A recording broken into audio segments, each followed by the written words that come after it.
Hello, everybody. Bardown Beauties, presented by SodaStick.com, episode 23. We have a super secret, top secret guest joining us. I'm not going to tell you who it is, but it's awesome. You're going to want to stick around. You're going to want to hear it. Pretty cool. It's a dude. I'll give you that hint. It's a dude. A dude. So prepare yourself. We'll do that. We obviously have Dear Diary, where Miss Alexis opens up her journal from her youth days of watching Wild games and all of her amazing thoughts, even chirping herself once in a while. So be sure you stay tuned for that. We also have a mailbag in our third segment, so lots to get to there. We are recording this on Friday, and unfortunate news coming out of Alabama, the University of Alabama Huntsville dropping their men's Division I program. We talked a lot of college hockey with our last guest, Mike Snee, obviously about kind of the growth and where we see it going.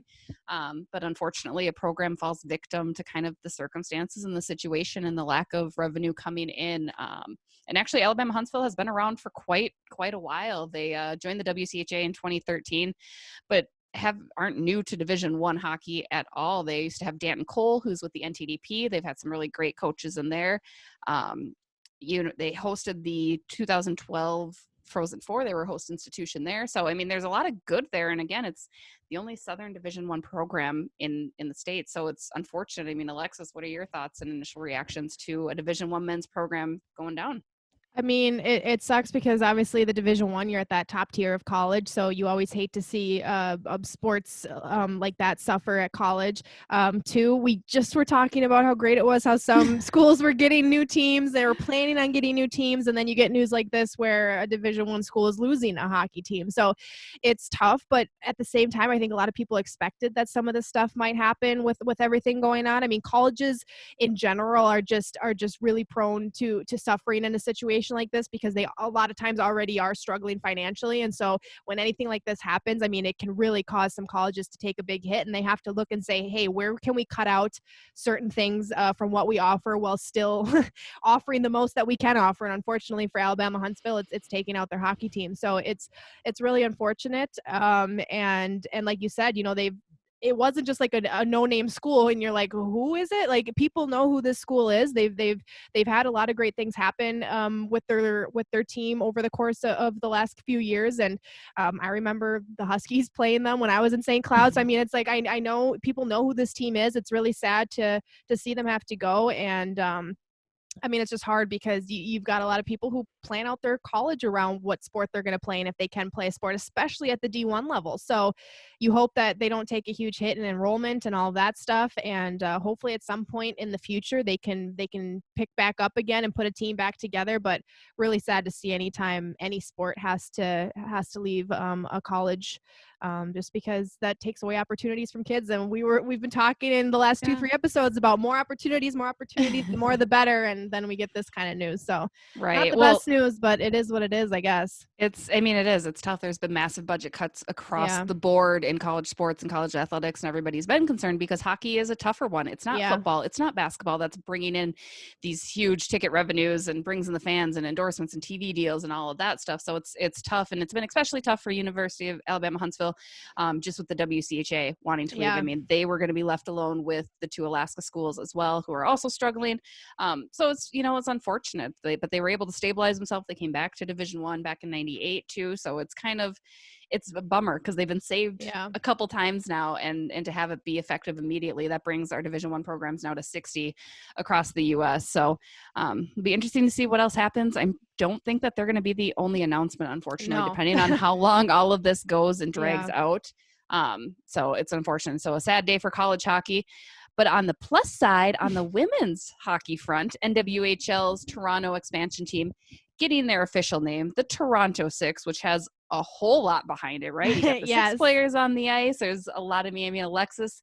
What does that mean for Toronto to finally have their name, have their logo? I mean, just make it a little bit more real now. Yeah, there's so many things that went behind this. We're recording this on Friday. When did they announce it? 2 days ago? 3 days ago? Something I think it was like that, Wednesday. But anyway, one thing, they did such a great job hyping it up and getting the excitement behind it, which is so important in some of these smaller leagues and stuff like that, because you don't always get that immediate reaction that you get from bigger leagues or leagues that get more attention in the media. And I thought that the marketing and the social media behind all of it was so well done, because they built up the hype. I saw the excitement on Twitter. I saw people preparing to see what the name was, and people were ready and excited. And so that was really awesome to see. I thought they did a great job with that. I thought the way they announced it with all the players, saying we are the Toronto Six and all of that, I was like, oh, that is so cool. They did such a great job with the actual video. And then just the response, the jerseys I thought looked so cool. The logo was really well done. And I love the name. It's very unique, which I'm a fan of that kind of stuff. We don't need that basic stuff. We have so many teams that have such basic names, which the fans love those names. And, people make fun of the Wild name too. I get it. There's some weird names out there as well. But the Toronto Six, I just thought was so well. The meaning behind it, like you said, the 6 players on the ice. They're the 6th franchise to join the league. So I think it'll be so cool. Hopefully this league is around for a very, very long time. And looking back on this in like 20 years, when there's, a bunch of teams in the league and saying, why, having a kid ask, why are they called the Toronto Six, and kind of explaining that. It's cool being a part of that, knowing like we were there when the 6th team was added and that's how they got their name. And so, I saw a lot of people saying like, the broadcasters are going to have a heyday with this name when teams take penalties and all of that. Right. So that was kind of funny seeing some of the people poke fun at how broadcasters kind of use language in broadcasts and stuff, and which is true. There's probably going to be some pretty funny comments. I was going to say, now that I hadn't even thought or considered that at all, because obviously that I don't have to. I get to write it out every time, so I have no problem. But that's very true. I would say sex a lot. I already am calling it that. That's another thing I thought too. I would end up saying sex a couple times. Socks, like there's so many other words you can accidentally slip out with that word, but and people kept saying, they were like, when anytime someone's gonna get a penalty, the broadcasters are gonna be like, and now the Toronto Six are the Toronto Five for the next 2 minutes. And I'm just like, that is probably gonna happen. But it's really cool. It's really exciting, and like I said, they've done a good job hyping this all up, getting people excited about it. And I'm really excited to see what this team does and to have another team in the league. So just one step closer to the steps of unveiling they've done, between unveiling the location, the team name, the players that are being added, all of that. Just a bunch of really cool stuff going on that side of things. Right, from women's hockey to the NHL. As of right now, which is about 3:00, the NHL still awaiting the NHLPA that timestamp is so important because it changes every minute. No, right? Like, this is what we're saying it, and that's why we're saying it now. Yeah. I'm sure by Monday they will have had a decision made on the 24-team playoff situation. And again, as a reminder, those teams would then play to get into a playoff situation. I think there's been some confusion there, even on my part. It's trying to understand how it would all work, because I'm stressed trying to figure. I feel like I'm studying for a test. I'm like, okay, so how many teams are there? Like, what does that mean? The Wild would be included, so that's covered. Like, I mean, don't worry, that's all you guys need to know. Like, that is fine. But the executive board needs 18 votes to pass of the 31 player reps in order to say, yes, this is the way that we want to move forward. It looks like they've narrowed it down. Initially, when we had talked about this, it was going to be 4 hub cities. It sounds like it'll be 2. Vegas kind of leading the way with that. So sorry, Minnesotans, I don't know that it's coming here, because the second one I assume would probably be somewhere in Canada, just to kind of even out that. But once that answer's there, we should have a little bit more clarity on what the end of the season looks like, because there will be an end of the season, despite apparently Bettman hasn't been listening to our podcast, because I have told him and asked him.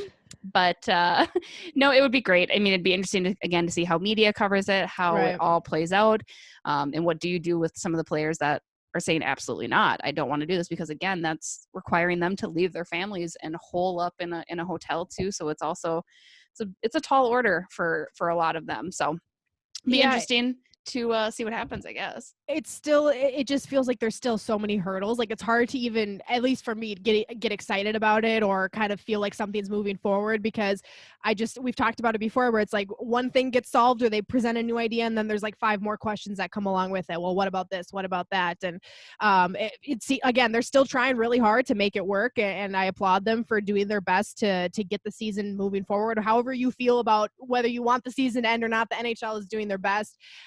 And yeah, I don't know. I saw a lot, the one complaint I saw from people with this format was that people were saying like, oh, I feel like if different teams were just on the outside looking in, they would have just lowered the format and had only so many teams. So a lot of people were saying, I feel like they're catering because they want certain teams to be in there and they're not, and all this stuff. So I saw people kind of saying that, which is probably absolutely true, because everybody has an they agenda. know what's going to make you money. Want, Yep. right. You want the teams that the biggest fan bases in the cities, Yep. and that's the teams that you want in there to, especially when you're coming back to restart everything. You need to make sure your fans are engaged and you've got the teams to do it. The Blackhawks and the Rangers would be the 12th team on each conference. Is that correct? Yes, I believe. And people were saying, they were like, imagine if it was like Arizona and Florida, would they still be trying this hard to make it 24 and stuff like that? And I'm just like, well, they're doing what they can. That it is what it is. And if they think that doing that is going to create more excitement or bring more money in, I mean, people have to remember this is about money too. It's not just about, how is it going to work and yada, yada, yada. It's about how can they make money. Especially right now when they need to make the money, really. I mean, if you want to salvage anything, I mean, owners want to salvage their money that they lost. It's been so much, and they're still going to continue to lose money because, again, there's no fans. You're not getting tickets. You're not having concessions. You're not having any of that stuff. So, I mean, there's still it's going to be it's uphill battle. It's one of the many that are plaguing, obviously, everybody around the world. I mean, we've seen it here in Minnesota, the state fair getting canceled, and restaurants, and how many restaurants have closed. I mean, it's heartbreaking because these are places that all of us, I'm sure, frequent, and it's sucks because it comes down to money. Yeah, and to add really quick, I didn't see it in the script here, but I'll throw it in quick. This happened about a week ago, but they announced that they're canceling the Isabel Cup final in the NWHL. They're not even going to worry about trying to get that game played anymore. And so on that side of things, they've already said, hey, which surprised a lot of people, me included, because I thought it's just one game. That would seem easier to me than trying to formulate a whole set of playoffs and all of these teams and players. If you're doing this, you're just worried about two teams, two sets of staff, and one arena, all of that. And so they announced that they're not doing it. So that's a league that already is smaller and needs money, is saying we're not going to worry about playing this game. It's canceled. And so the NHL is trying hard to make it happen. And yeah, the other thing too is if they're going to make it happen, they might as well try to get as many teams included as they can, because again, that gets them more money, more fans can enjoy watching their team in the postseason. It's a weird season. And I know you and I have said our opinions on it, kind of like both of us were like, just cancel the season. If it comes back, I'm not going to complain. I love hockey. I want to watch hockey, but it's tough. And yeah, like you said, it's now 3:24 on Friday, and this could change in 2 minutes. So Brad, you were going to say something? I mean, the biggest thing, I feel so bad for these players that are kind of stuck between a rock and a hard place, because I mean, they've signed contracts, right? Mm-hmm. They have like money guarantees. They have all this stuff. I mean, even like baseball right now, the stuff that baseball's going through when it comes to like their union having to go back with the owners, and then the owners come back with another proposal that they did not agree to. It just keeps going on and on and on. Mm-hmm. But it's like, you have to also look from the owners. And I mean, did you hear the big news about the Mall of America? Yeah. Mm-hmm. They haven't paid their mortgage for 2 months. And their mortgage is $1.4 billion. And they haven't paid their mortgage in 2 months. Those people aren't stopping.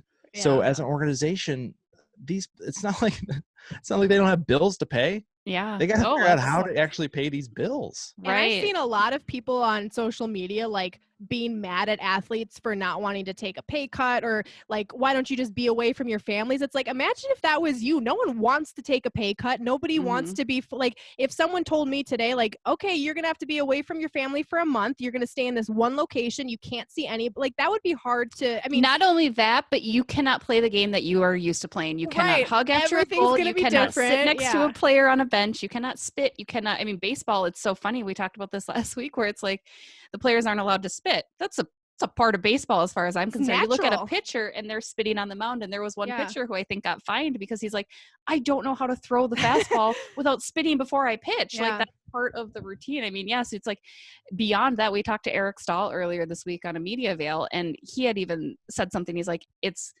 not playoffs like we're going to know it anyway when it happens, because there's no fans, there's no excitement. I mean, there's excitement to an extent, right? Because you're back playing and it's hockey, but what a different vibe. And again, if you can't do, I mean, you don't do the handshakes till the end, obviously, but you can't do that after it all. Like, that's such a coveted tradition that we love and cherish, right? That the series is over and you get to go shake the other team's hand and move on. And it's like, beyond financial standpoints and everything and just a lifestyle, it's so different. It's so dramatic. They're asking a lot of these players, teams, management. I mean, I know people are frustrated, and I get that side of it where you're like, just suck it up. You're making a lot of money. Like, just go play the game. But at the same time, these are human beings. Like, imagine if this was you at work and someone's bossing you around and telling you, stay away from your family, take a pay cut. You have to live in this location. But go perform long, and go try do your hard best. And do your job.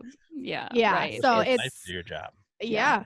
I feel bad for these athletes because I imagine this is just such a tough spot for them to be in. And just like everyone is in a tough spot right now. And the athletes, just because they make a lot of money, doesn't mean that they're in any less of a tough spot than the rest of us. I mean, it's just, it sucks all around, and we'll see how it all unfolds, but they're doing their best to accommodate to the athletes. They're doing their best to, as a league, to find a way to make money, to bring hockey back to the fans. Cause that's what it is at the end of the day. They know that fans want to watch, and fans will put money into it and all of that if they bring it back. So they're trying their best, and it is like a 5,000 piece puzzle they're trying to put together right now, and fans in a short amount of time. In a short amount of time, you can't. We're not giving them the pay. I mean, it seems like it's been a lot longer, but it's been only 2-3 months coming up here in June. So I mean, it's going to be a new normal. We've been saying it from day one. There's been a sense of this is going to change everything again.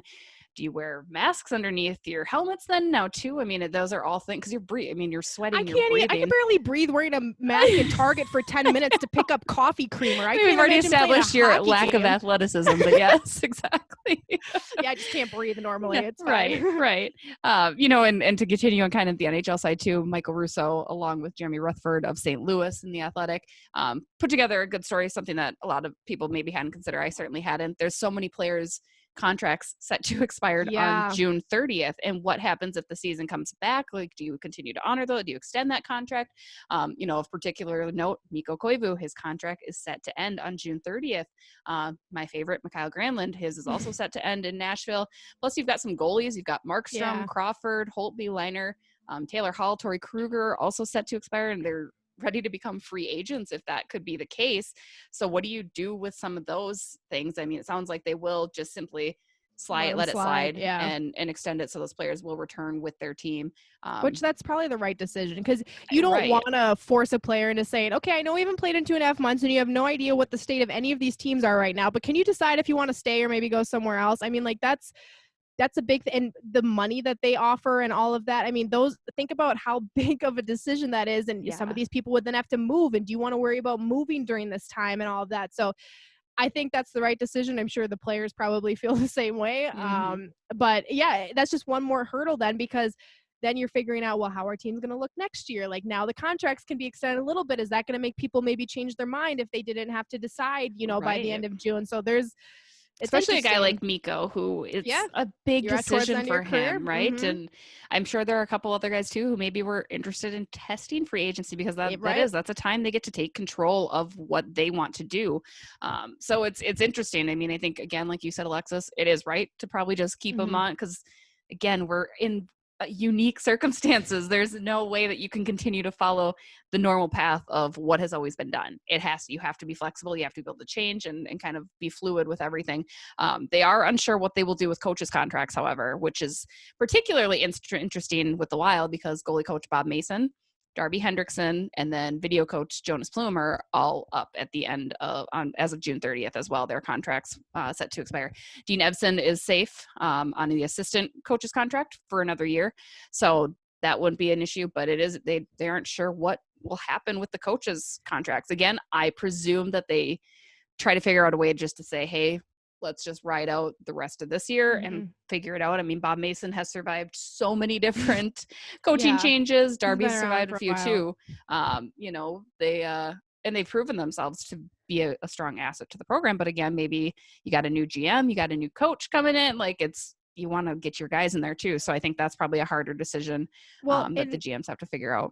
Even outside of the coaches who are already under contract, but just, it's going to be ending soon. Think about how many coaching firings we had this year. There are so many coaches who are interim head coaches right now, or teams that are still looking for a permanent head coach. I mean, we had 9, I think, before the season was suspended, of coaches that were either fired, or if you include Bill Peters, who resigned. I mean, I think there was 9 of them. So, and I think only 2 teams maybe ended up hiring a coach then after that. So think about all those teams who were like in the middle of trying to grade how their interim coach was doing, and then thinking, okay, well, if we don't want this one, who do we want? So not only are the ones who are under contract going to be something that need to be considered, but the teams that still need head coaches. I mean, that's the biggest decision of them all when it comes to the coaching staff. And a lot of teams are still kind of in limbo when it comes to knowing who's going to be the head coach. So it's just, there's so many. My head just spins every time I can't imagine being anyone who has to make any decision related to this right now. Like talking about it is fine, but I can't imagine being in a room being like, we need to make a decision and we need your vote and we need your opinion. Like that would just, oh my God. I will make an easy decision. I am available. My coaching contract is for sale. If anybody would like to take Alexis, her and I both are undefeated in the coaching world. Interested. Ain't nobody interested. You don't know that. I got some things. I can take this team to the top. Yeah. We could be the first female. What if what's your coaching resume? What's your coaching experience? Not any, but I'm undefeated in wins and I like hockey. Fred, so would you rather have one game on your resume with a loss or one game on your resume with a win? Jesse and I are above some people. I would rather have Charlie Conway's mom on the Mighty Ducks bench. That's a lie. She was 8. She didn't know the rules of hockey at all. She was rude. terrible. I would still take her. What a terrible decision. Charlie Conway was Spazway. You're going to root for Spazway? Come on, man. Bad take, Fred. That's I don't know. Offensive. It's fine. We'll move on. So again, that's kind of covers the NHL news. I did want to bring up too youth sports, since we're kind of trying to talk a little bit more grassroots stuff. We have a lot of listeners who I think part of our audience that have kids playing hockey. I always have those questions. We love to hear that feedback too. But youth sports are set to return June 1st in Minnesota, which is very exciting. Again, it's going to look totally different. It sounds like you could do maybe some day camp stuff. You can only have pods of 10. You can only have one team on the ice, which the ADM model that USA Hockey and Minnesota Hockey have already implemented should help ease some of that kind of weirdness and awkwardness. But I have to wonder, what does a dressing room look like? I think they even say, fans, your kids are just going to get dropped off, which during practice, I've always been a strong advocate for is I'm going to drop my kid off at practice and leave. I don't need to watch him. That's just me personally. Because I hope they still have that rule when I'm a mom and I can just drop my kids off and not feel guilty about not staying. There's so many parents that do. Have fun. Yeah. I'm like, this is my free time now. I'm going to leave you here I'm going to hit up the local bar, grab a quick drink. I'll be back. Just going to wander Target for an hour. I'm not really sure. So, but it's exciting to see because I know that's a big, every kid looked forward to their summer sport, right? In t-ball, baseball, soccer, whether you had a summer camp that maybe, and I know times are particularly hard for those summer hockey camps too. Yeah. I'm familiar with a lot of them. And again, they're not allowed to do what they regularly do. And there are some really strong, amazing camps here in Minnesota that now are trying to figure out how to function beyond this, like we all are. So it's exciting. Even just the exercise for the kids. Think about how active little kids are. They need, whether it's gym class at school or recess or after school activities.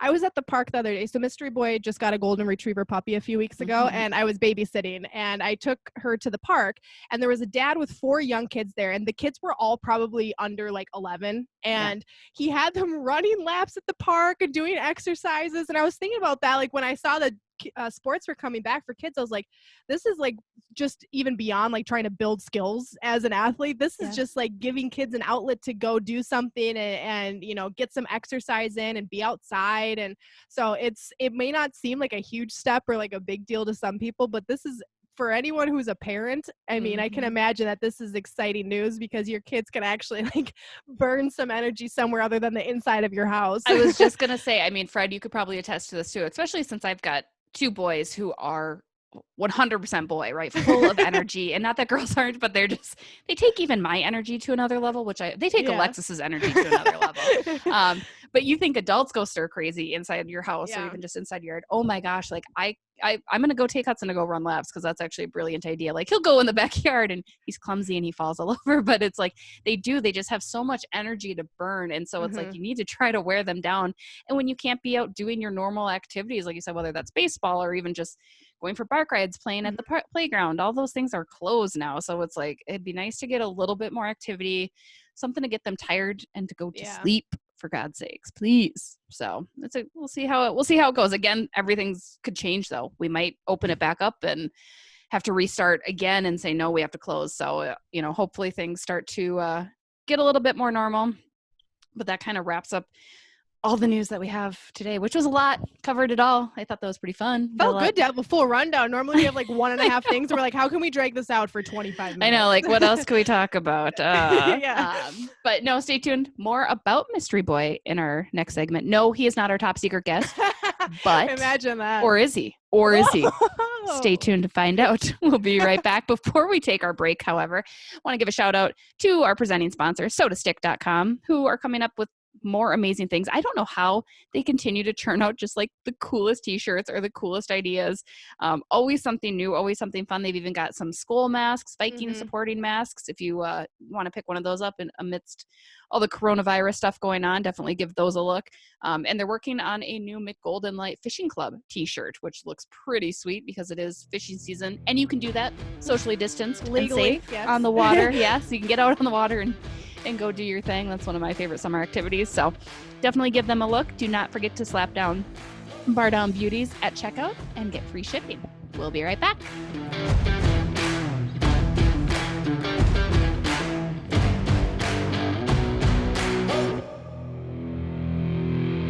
And we're back. Joining us now, our top secret special guest. It's Jim Pearson, ladies and gentlemen. Those that have heard Alexis on K-Fan and the Power Trip are very familiar with Mr. Pearson, Alexis's father. Jim, we can just kick Alexis out if you want. If you just want to hang, we're very excited to have you join us here on the podcast. I have permission to leave. Yeah, I'm out of here. You probably don't want to hear what we're about to talk about. No, I don't. If anything, I'll turn my mic off and just keep listening.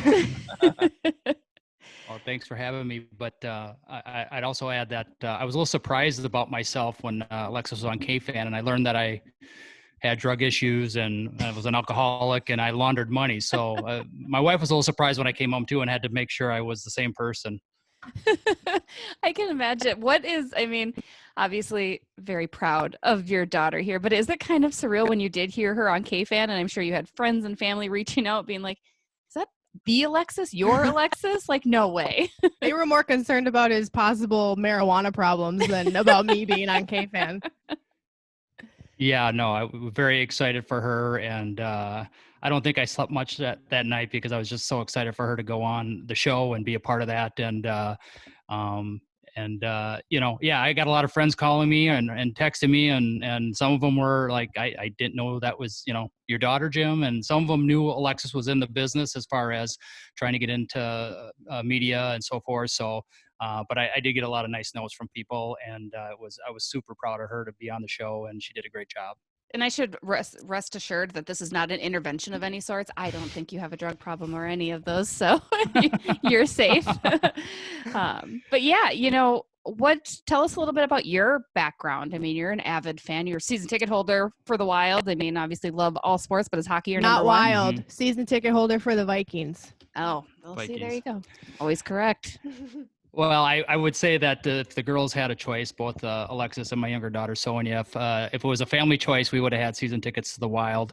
But as I told them, it was a little bit cheaper to have Viking season tickets in the Wild for a family of four. But, I'm a lifelong Minnesotan. Grew up in St. Paul Park in Inver Grove Heights and met my wife at college and got married at a young age, 21, and been married now. I think it'll be approaching 32 years here in November.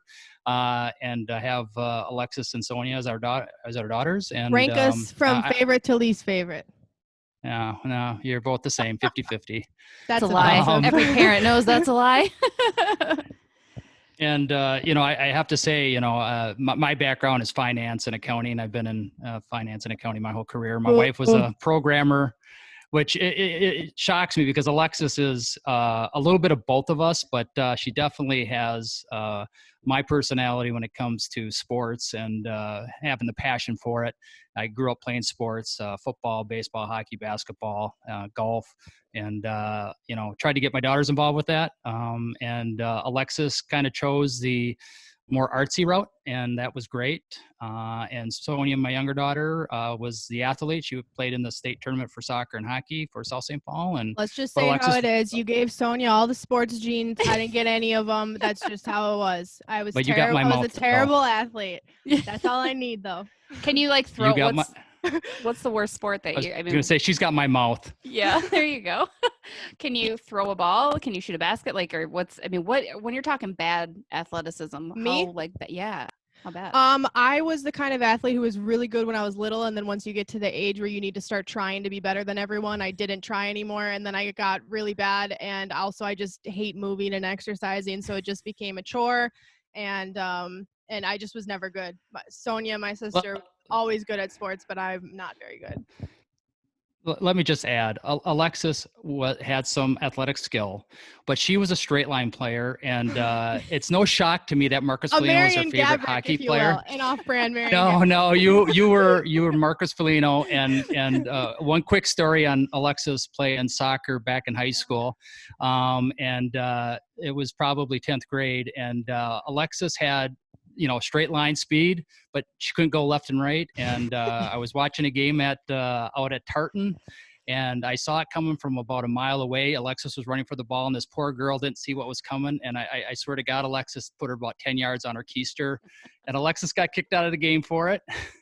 And she knew I was mad about that. You've never been more mad at me because you left work early to come watch that game, and I was kicked out like 5 minutes into you showing up at the game. 5 minutes in. You've never been more mad at me for a sport. And then you're just maybe like, meh, this isn't quite for me. I'm over it. I'll just cheer from the sidelines. I just had no skill. I could run pretty fast. I was pretty fast. I could somewhat kick the ball, but when it came to like trying to deke anyone out or like being on the field with any sense of athleticism for more than like 4.5 minutes, I was no longer.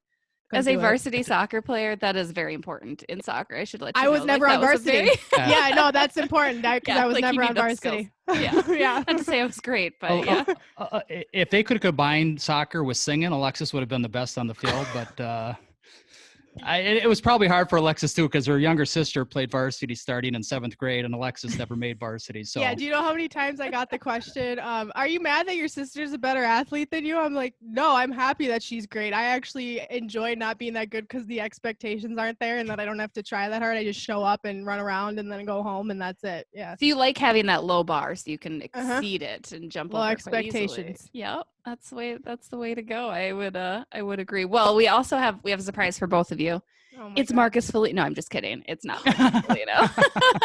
I would have cried. We want to get to know you guys better. You guys have such a fun dynamic. Obviously, Fred and I have met Jim a couple of times, and he's great. And it's great to watch you guys together. And you've met me, and I'm also great. Yeah. No, Jim. So we're happy to have Jim on board here. This is Fred's actually facial expression went immediately from not paying attention to what did she just say? This is actually a tryout to see if Jim can replace Alexis and see what happens. And it won't be hard. See, that's why we love him, because he chirps her as much as someone has to. Yeah, but we put together a little who knows one another better with a couple of questions to see. You're going down. You're going down. So, see, this is good. I like this. This is gonna be solid. I love it. Fred, if you will, kick us off, sir. Okay, so this is kind of like in the style of Newlyweds. So it's not about what the correct answer is. It's about answering what you think the other person would say. Okay. Yep. So I want you guys to kind of keep this in mind. Each answer, I'm going to go through the questions one at a time. Both of you think of the answer, then we'll go back and see what it is. So first is questions about Jim. Number 1, who was his favorite hockey player growing up? Number 2, who was his favorite coach? Number 3, what is his favorite sports movie? Number 4, what is his go-to ice cream order? Number 5, what are his thoughts on Mystery Boy? Oh boy. Number 6. Not have enough time. Number 6, what is his best dad skill? Okay. Number 7, does he own a pair of white dad shoes with or without grass stains? And number 8, what song did Alexis sing or play over and over that drove Jim nuts? Oh my gosh. Those are the questions. So first off, Alexis, question number 1. Who was his favorite hockey player growing up? Well, one that he always talks about, Dino Cicerelli. He used to check his friends into the lockers at school, and they would yell Dino Cicerelli's name when they did it. So that's got to be, if it's not the number 1, it's towards the top of the list. Jim? She's got half of it right. I mean, I would say Dino was certainly up in the top 3 for me, but it was Willie Platt that we used to say when we check kids in. Oh, man. I mixed 2 stories together. So I'll give her half a point on that. That's like partial credit, I guess. Yeah, you could say partial. that. We'll see. He has a Dino Cicerelli jersey. I'm not counting so. it. I'm I not do. counting it. Oh, come on, Fred. Oh, sorry. No participation points from Fred. What was his favorite coach? That I have no idea. You had the one, so I don't know if he was I know he was a teacher, but I'm not sure if he was a coach too, the one who threatened to staple your mouth shut, and you always talked about how much you liked him. I don't know if he was ever a coach too, though, but that's the only one I would know. Jim? She's right, Mr. OJ. Oh, Mr. Oja. He was my driver's ed teacher too. Full circle, baby. Wow. Yeah. All right. Number 3. What is his favorite sports movie? This one I'm not 100% positive, but can't go wrong with this answer. I'm gonna have to say Miracle. Close. Oh. But Is it Slapshot?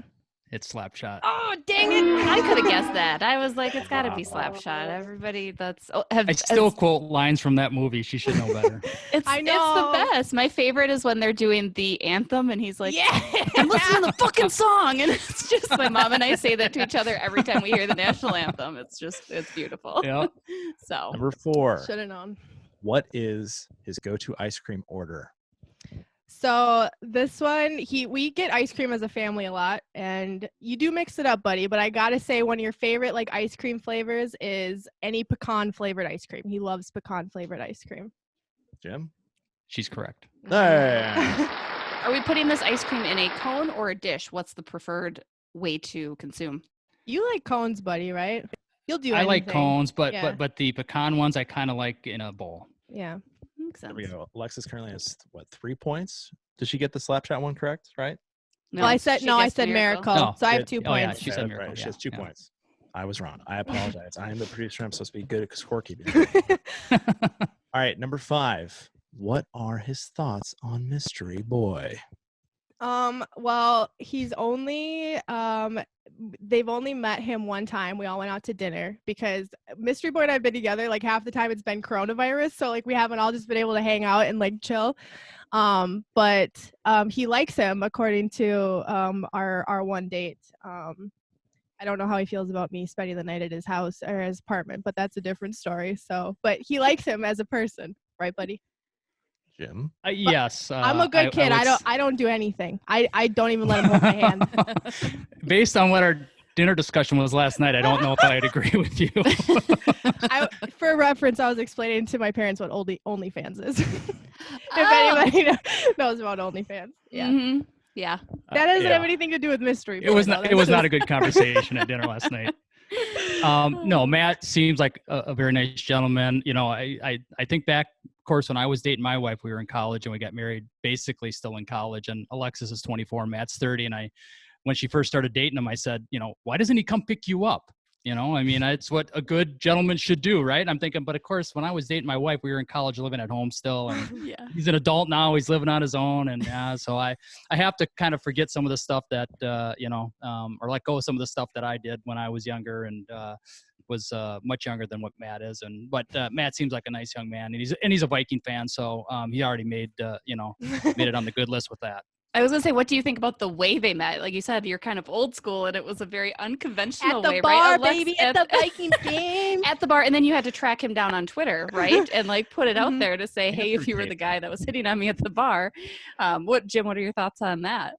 Well, I'm actually the one at fault because I gave her tickets to the game, number one. And then number two, when she was talking about it on K-Fan, she couldn't remember what section we have tickets. And she goes, Dad, text me. So I'm going, okay, this could end up really bad. And if this guy is not a good guy. And that is what ended. He told me, he was like, when you said the section, that's when I knew it was me. Because he's like, there's so many people at the game. Like, it could have been any guy talking to any girl. But he's like, as soon as you said little six section and that you were drinking Tito's, he's like, that's when I knew it was you. And I was like, yes. Yeah, Success. Alexis is a raging alcoholic with Tito's. So. Aren't most Vikings fans, though? Like, I feel like are Minnesota sports fans, right? I think we have to have some of that in our background, being a Viking fan, yes. Yeah. All right, question 6. What is his best dad skill? My dad's a good dad, so he's got a lot of good dad skills. But I would say I don't know how specific you want me to be, but I would say like his handyman abilities. Like he does a ton of stuff around the house. Like he was just out mowing and doing stuff outside today and fixing stuff around the house. So I would have to say his ability to just get stuff done on his own, handyman wise, is probably his best stat skill. Jim? I'd say that's a good, I'm going to say yes to that, but I would also add that I'm probably better at guiding her from a financial situation because of my background. That's true. That's a wrong answer then. He gave me a whole budget sheet for moving out, so I would have to agree with that. Wrong answer. Sorry, I let you down, buddy. That's okay. You're at 4 points out of 8 right now, Alexis. Yeah, 50%, baby. On No to expectations. question 7. Does he own a pair of white dad shoes with or without grass stains? And I know what shoes you're talking about, the big chunky like Skechers or the like New Balance. New Balance. He does not own any New Balance. You did have, when I was younger, a pair of white and dark blue Nike shoes that were so dad shoes, but I don't think you own them anymore. Well, you or should if you know do, better. you Your don't mom wear doesn't them. get rid of anything. Yeah, you don't Your wear mom gets them. rid of nothing. You don't wear them. They're sitting in the garage and I don't wear them. So I'm going to say I don't have them because I won't wear them because they are terrible. But you do own them. I do still have them. That's the wrong answer. I said he had them. I said I just don't think he wears them anymore. That's the right answer. Give me that I'm going point. to go to the judges. Jesse, thoughts? He does own them. And I said he does. Yeah. All right. She We'll did give you a point then. Yeah, she did say. All right. Number 8. What song did Alexis play or sing over and over that drove Jim nuts? And this is a personal question that I'm currently experiencing, so I felt like I was going to put it out to you guys. Okay, I think I might know the answer, but I don't know if this is what he's also thinking. Is it the Buddy song? Or is it an actual You can't song? ask. You have to select and lock in your answer. That's my answer. That's my answer. Okay, Jim. I'm agreeing with her. Oh, what is the Buddy song? Could you actually sing it? I don't even know if I know it anymore. It's been a while. It's been a while, but she used to sing it when she was younger. So I've been calling you Buddy for what? Since I was like, I don't know, 9, 10. It's been like a very long time. I don't even know where it came from. I think it started to annoy you that that we were like best friends and I just wanted to annoy you and call you my buddy. Oh, and then it just turned into this thing. That's what we call each other. But yeah, it was like something about how he's my buddy and he's my best buddy forever. And I would sing it all the time and it used to drive him crazy. And I don't remember the lyrics anymore, but. Yeah, no, you did sing it and you actually wrote it on my iPhone in a notes section one time too. So yeah, it definitely would have been. And she knew it annoyed me because she would just never only sang stop. it because it annoyed him. It wasn't even a good song. I just wanted to bother him. Amazing. Right. I love it. So what's the final score? What did final score? 6 points for Alexis. Not 6 bad. out of 8. That's pretty good. That's pretty good. Okay, so now these are the questions about Alexis. Jim, are you ready to hear the questions? I'm anxious to hear some answers. I'm sure. I'm ready for the questions because I hope they're good questions. How many boys has she kissed? 0. Here's the thing. I might have given Jim an unfair advantage, but we'll see. Oh, come on. Question 1. He probably has like 4 of these questions. Just like, whatever. Yeah. Number 1. Who was her favorite hockey player growing up? Number 2. Who is it now? Number 3. Does she have a favorite jersey? Number 4. Can you pronounce her favorite fashion brand? Number 5. What is her favorite sports movie? Number 6. If she could interview anyone, who would it be? Number 7. What song did she sing during her fake American Idol tryout? Oh. And 8. What catchphrase did she create during a Whitecaps call this year? All right. Buddy, there's some of these that if you don't get, I'm going to actually be offended. I feel like if I wouldn't get that, like, okay, I think I got that. Oh, are you playing too, Jesse? In my mind. Who knows me better, my co-host or my dad? That sounds like a great game. Let's do it. All right, here we go. Jim, who was her favorite hockey player growing up? That's an easy one. It was Nick Backstrom. Alexis? That's correct. Ding, ding, ding. Why didn't I get claps? Yeah, there was none of that. I forgot. I gave her more. You guys really just want me to lose, don't you? I gave her more booze than class. That's fair.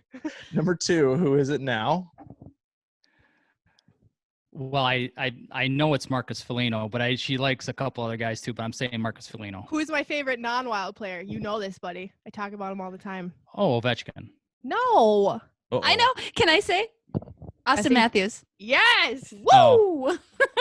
Well, okay. I thought you meant the ugliest player in the NHL. Oh, here Okay. we go with the hate. Here we go with the hate. Wow. But yeah, Marcus Foligno's the right answer. That is the right answer now, Yeah. Austin Matthews? Yeah. All right, fine. You get it. Number 3, does she have a favorite jersey? Well, she had multiple Backstrom jerseys, so it has to be that.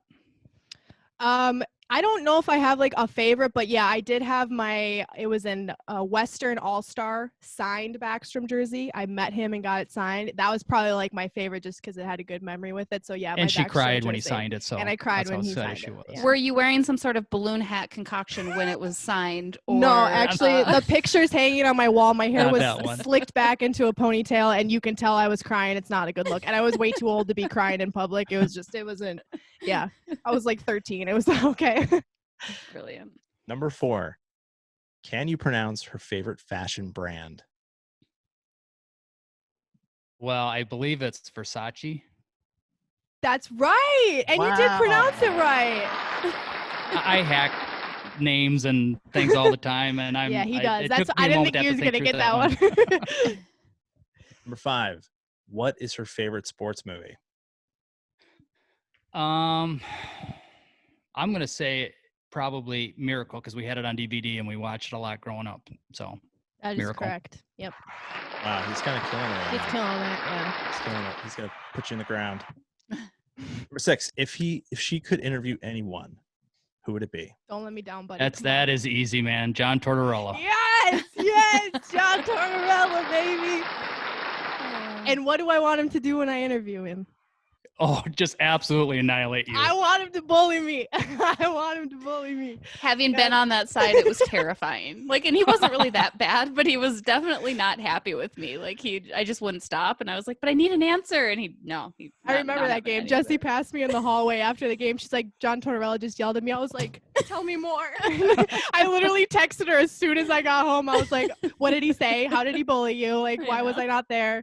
Yeah, that is my Right. dream interview. Right now, it is tied 6-6. Oh boy. To win, question 7. What song did she sing during her fake American Idol tryout? That one is tough. I remember her singing. I just You were having a there. hard I know I was there. Probably crying. Won't let you see that I was crying, but I'm gonna say, was it a Kelly Clarkson song?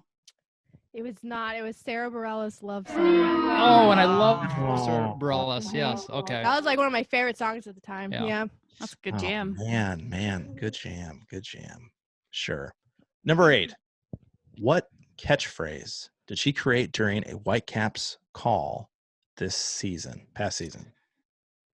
Well, she had a couple. I thought she liked referring to goals or play as spicy at times. So, I watched just about every one. So I know she had a couple. I'm gonna go with the spicy. That was spicy So I'll let you guys decide how you want to do this. That is one of them, but an actual like catchphrase was chaos o'clock. And we just talked about this the other day, we buddy. did. We did. Chaos o'clock. Oh. Chaos o'clock. So we are. I thought that one was lame. Sorry. Oh, come on. Jesse had a different one. I was thinking of the I'm sweating one. Oh my God, I'm sweating. Yes. That was also an acceptable answer. I figured that would have worked. That's what I was thinking. And as a bad producer, I do not have a tiebreaker. So I was we're gonna say tied. we have to think of a tiebreaker now. I feel like we do.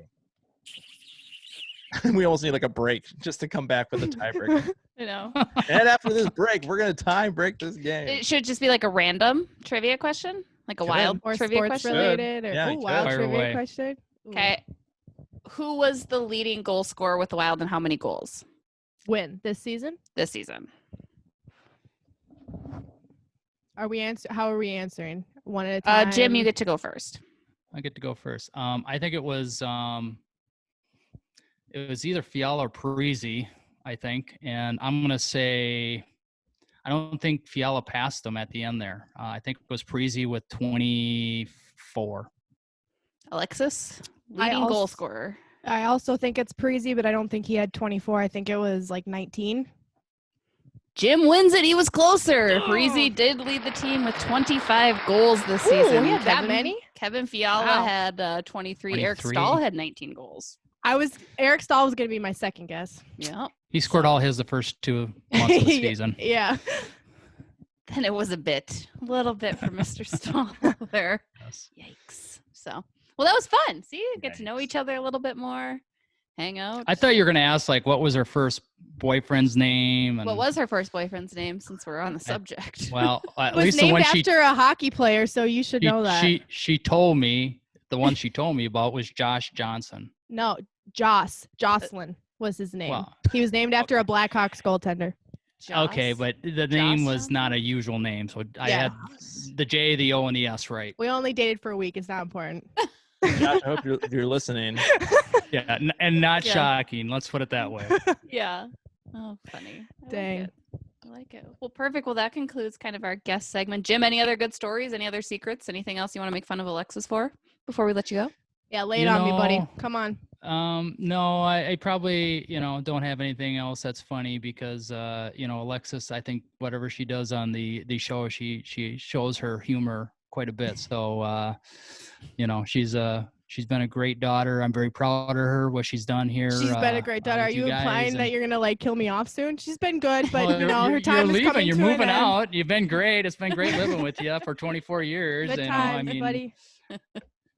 She's looking to move out here and spread her wings, which was awesome for her. And she's very proud of her. And you guys are doing a great job. I appreciate the shows. I've been watching them and listening to them, and you guys bring a lot to the table. And I loved Bruno a couple weeks ago, and the Walls and Park interview has been great. And going back to Kevin Gorg and some of those have all been very that was fun one of the watch. OG episodes, all the way back.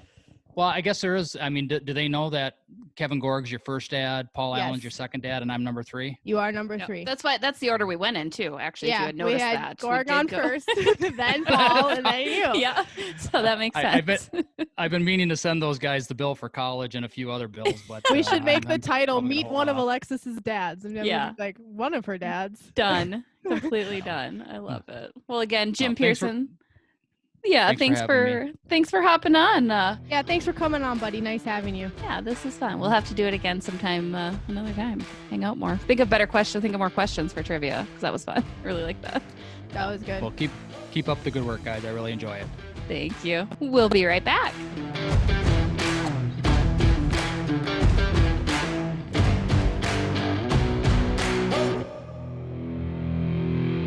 And we're back. Shout out to Jimbo. I think he passed. He could come and be a regular if he wants. We could do feel free to sub him out. I mean, not that I need any days off right now, but when life picks back up again, if you just want to sub him in for a couple weeks at a time, just let me know. Yeah. How many times has he met Mystery Boy? Just the once. We all went out to dinner the week after Valentine's Day. And then, because Matt and I have been together for 6 months and coronavirus has been for half of that. So, but he met my parents, then 3 weeks later, everything shut down. So we haven't been able to all hang out. So I guess you could say things are getting pretty serious, huh? They're getting pretty serious. It's a Napoleon Dynamite reference. I feel like you didn't get that. Probably nobody did. I did. I know Napoleon Dynamite. I actually really like that movie. It was a very, very poor imitation. But that's on you, Jesse. You could say it's getting pretty. Could you say it's getting pretty serious? Right? Something like that. Deep track. So we've got mailbag, guys. We've got some questions that folks have called in, submitted via Twitter and Facebook and Gmail or email account. We'll be taking these as much as you guys want to send them. We do love hearing from everybody. We love answering questions. Gives us some change up of content, to hear what you guys want to hear. So, Fred, you're our question master, if you will. Well, I do want to put out our phone number. So in case you want to leave us a voicemail, we will play your clip on air. All you have to do is call 612-405-9409, and we will play your clip on air. I mean, unless it's like asking for feet pics, because we won't. Then we'll play it privately. I feel like we've been very DM you adamant from the privately. beginning about feet pics. All right, we will. If once we get the OnlyFans page set up, we will Only let for you the guys right know. price. We're not just putting that out for free. So quit asking. All right, here we go. Here's the first question, and we actually had a call in, so here it is. Hey, Cindy from Coon Rapids. Ladies, we know your favorite sport, but what's your least favorite sport? There it is. What is your least favorite sport from Cindy from Coon Rapids? Thanks, Cindy, Thanks, for Cindy. giving us a call up in Coon Rapids, because that's kind Cool. of north, right? That's a Oh, little bit yeah. north of even Oh, me. yeah. Why does from everybody right always there, put like that accent, like really hit the accent? Coon Rapids. Coon Rapids, because it's double O. Ooh. Yeah. No, thanks, Cindy, for real. It's a great question, actually, because I don't know how I've ever really been. I feel bad Ask answering that. this question. Like, I don't want to just shade any sport. I mean, are we talking? Do you think Yeah, popular how- sports, or How are far we are we talking going like? with this? Why do you think it's so deep into it? Just Like just water polo? pull- Can I say that? Or like Sure. water polo. Dude, I'll say it, and people are gonna hate me for it because I know it's tough. I like every sport that I can go be outside and drink beer. Okay, that's what I will say. But the ones that allow me to do that are golf and baseball. But truth be told, I hate those two sports. Like, I love to participate them, and I like going to a ball game during the middle of the day and having a beer and hanging out. I don't particularly love them. I covered baseball in New York, and it was fucking sorry. It was it was hell. I hated it so much.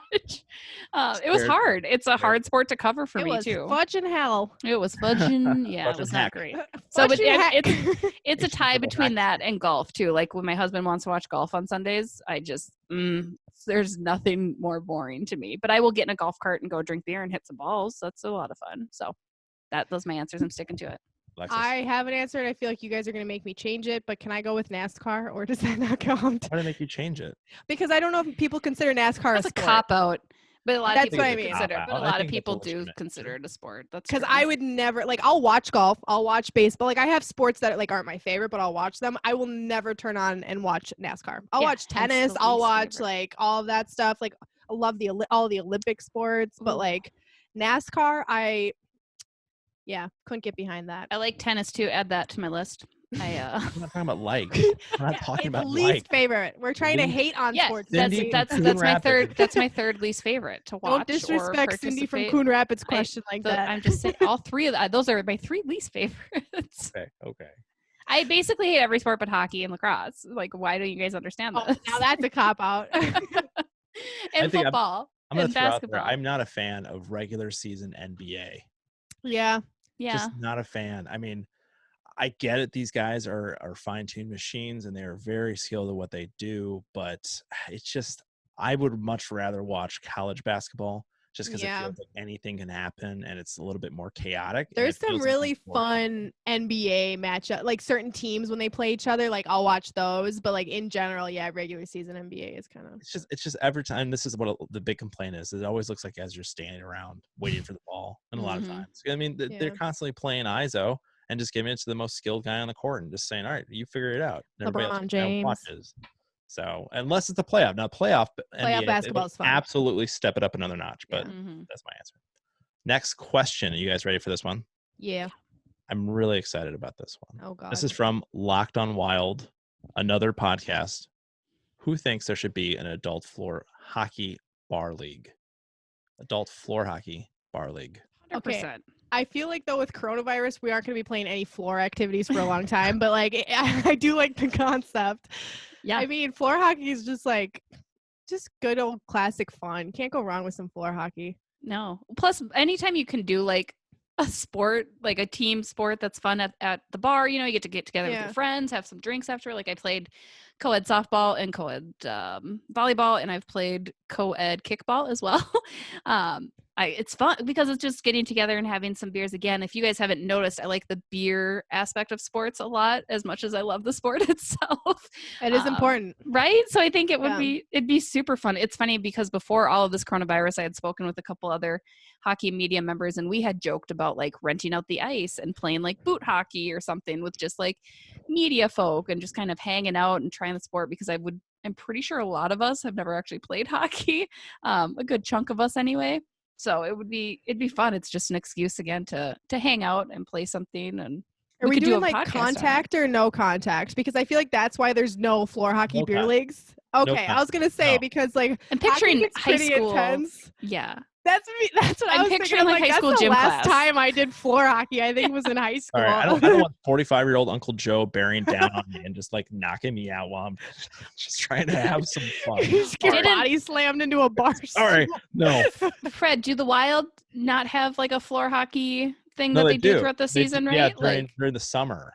Yeah. They would always play it in River Center. They would just have like all of River Center would be open, and they even have like pads and sticks and all the equipment. Yeah, it's competitive, right? No, I've heard it's really competitive. But the problem is half of the Wild staff actually played. Right. So it's just unmatched. Like, you've got people out there who have never played or like, I'm just gonna have some fun, and then you have like Erica McKenzie who like played for the Gophers. Just out there just drilling people with like wrist shots from all the way across. It's like, what the hell? It's not even fair. They put me in goalie gear once and I gave up 17 goals in a game. That's embarrassing. I'd never done goalie before. I was like, I'm not doing this again. I'm out. I would also like to present the idea for beer league knee hockey, which I don't know how that would happen, but I think that would be really fun too. Mm-hmm. You don't like knee hockey? I'm out. Haters. We are over 30, and I am not getting on my knees for anyone. I'm gonna need a knee replacement after. No. Sounds like a lot of pain. Like, I don't know. Maybe I could do it for a little bit. Hockey is fun. Come on now. It is fun, but I would like to stay on my own 2 feet again. Yeah. Okay, fine. We'll just do floor hockey. Next question. This comes from the Fab 5 Hockey Fans MN Twitter account. They say, have you heard back from Wayne Gretzky, Jesse, to be a guest on Bardown Beauties? I'm trying so hard. I actually tweeted back at him today, hoping that maybe he would see it. I'm shooting my shot, guys. I'm trying. But no, we have not heard back from Wayne. We do still have a trail going. We've got some people. We're putting feelers out there for us. Thank you to everybody who has been helping us try to track him down. He's a busy man. He's a popular man, apparently. Who knew? Hunt for Wayne Gretzky 2020. So Wayne, if you're listening, because I know you do. I know you do.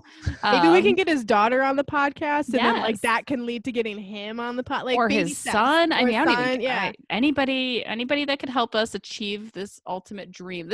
I'm pretty solid talking to most players. I think I would clam up a little bit because I would feel so excited, right? I mean, that's the epitome. That's the GOAT. You guys talk GOAT. That's Wayne Gretzky. So if we get Wayne Gretzky on, I promise I'll comb my hair and put a bra on for a podcast. Like you have my word. Wow. You have my word. It needs to happen. If we could do that in year 1 of this podcast. Can you imagine? Who are we? We could quit after. Well, I know. No, we would need money, but Real after we'd need money. Real fast. what is your worst fangirl story? Where you just like clam up, you're like, oh my gosh. We talking hockey related or just in anybody that you're like, you see that big celebrity and you're like, oh my god. I have one. Jesse, do you have one? Mine isn't a big. You go first. I have one kind of, but I don't know. So anybody who knows me knows that when I was a teenager, and still a little bit now, but keep it on the low, that I love Big Time Rush. So for anybody, everyone should know. Some you guys band, might Fred. not know I Big don't Time know Rush. Yeah, it's a boy band when I was a kid. Well, not a kid, like a young teenager. And I saw them. Yeah, last month. I saw them in concert at the Mall of America when I was 15. And my favorite of the 4 was James Maslow, and we did a meet and greet after, and I asked him for a hug, and the security guard said no, and then James Maslow said yes, and he gave me a hug anyway, and I was so excited. And that was Did you cry? I did shed a little bit of hair. I was obsessed with him. I still would marry him if he was down, but I don't know. I've always been so taken aback at the people that would like cry when the boy like just bawling. I didn't when they see him, and I'm like, I was like, James Maslow, oh my god, yeah. I mean, I guess I haven't. There's 2 kind of where I guess I got a little bit more like nervous. Sean William Scott is from Minnesota. His dad has a place up on Bald Eagle, which is in White Bear, and I used to work at a restaurant called Decoys here in White Bear Lake, and he came in with his buddies, and so I got to serve him. So I was a little kind of like, okay, because I was probably like 20, 21 maybe. Stifler? So I guess there was that. What's that? Stifler? Yeah, it was Stifler. Yeah. Super nice guy. His friends, not not that nice. Like his friends were more like Stifler than he was, which Or the goon. was a little weird.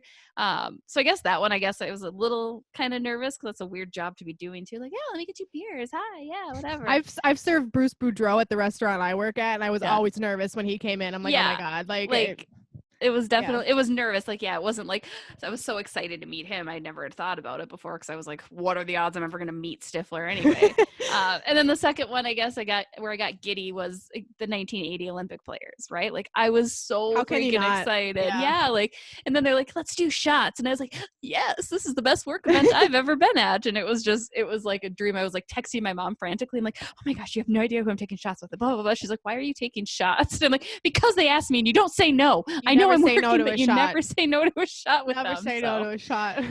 Yeah. So I'd say it was probably those two. But if I were to meet like Mark Wahlberg, he's the one that would make me shed a tear. Wow. Or Wayne Gretzky. Yeah. Wayne Gretzky. Yep. No. Dream big. Yeah, I've been in the room with a number of celebrities that I just didn't really care about, like Demi Moore, Ashton Kutcher, Patrick Dempsey. Oh, Patrick Dempsey. But like the guy that like really had me going was Tony La Russa.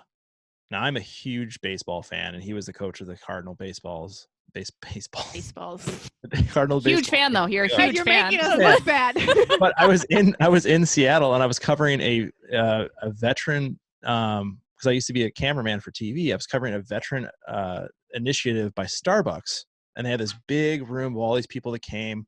Well, Tony La Russa was friends with the president of Starbucks, and I was setting up my camera gear, and all of a sudden he walked behind me to get some coffee, just casual, like no one knew who he was. I was the only person in the room who knew who he was, and I just froze.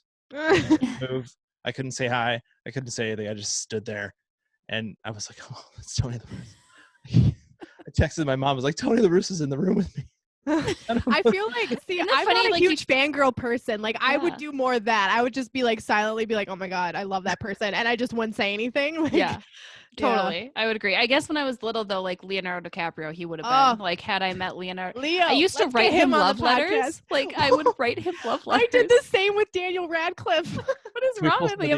Can we find some of those, please? I should. Because I literally had every book. I watched every TV show, every movie that Leo was in. Like, obsessed, and my mom like encouraged it. I was like, why did you let me do that? It's like, she wanted you to marry Rich.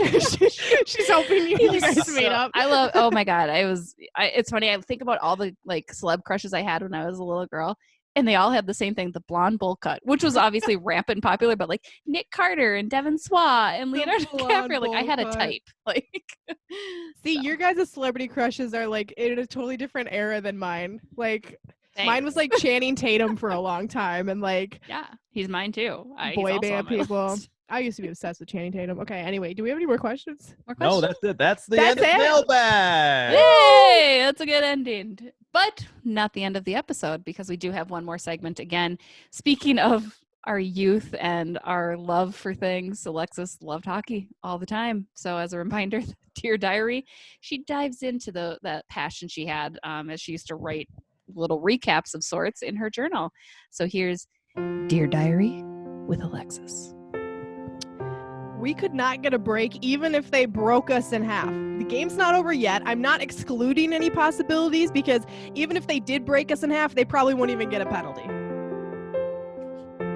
And that's Dear Diary with Alexis. Always so harsh on the team and the officials. The rage. I love it. Well, thanks again for tuning in. Again, don't forget to share, rate, subscribe. Make sure you don't miss a beat. Follow us on all of our merch. Yes. Got new merch in case you guys didn't see. Soda Stick already did an awesome job creating some special custom line tees. We took it a little step further because maybe you don't want a tee. Maybe you want a tank. Summer season, guys. Or a coffee sticker. Or cup, sticker, tote bag. If you have ideas of other things that you guys want to see too, let us know. Let's hear it. Coming up with a lot of designs and stuff. Yeah. So. And the only place you can get the actual, just the singular Bardown Beauties logo on a shirt is still Soda Stick. So go give them love. You can use our Bardown Beauties code at checkout to get free shipping on that. They have sweatshirts and t-shirts, but we added a bunch of other stuff too if you want some different options and different designs. So yeah, go check it out. Those are on Teespring. Again, our social media channels have all that information for purchasing. give us some love, share. We want to keep expanding. We love doing this every week. Hopefully you guys love listening to us or watching us, however you're consuming it. Keep doing it. We appreciate you. And we'll be back again next week. Have a good one.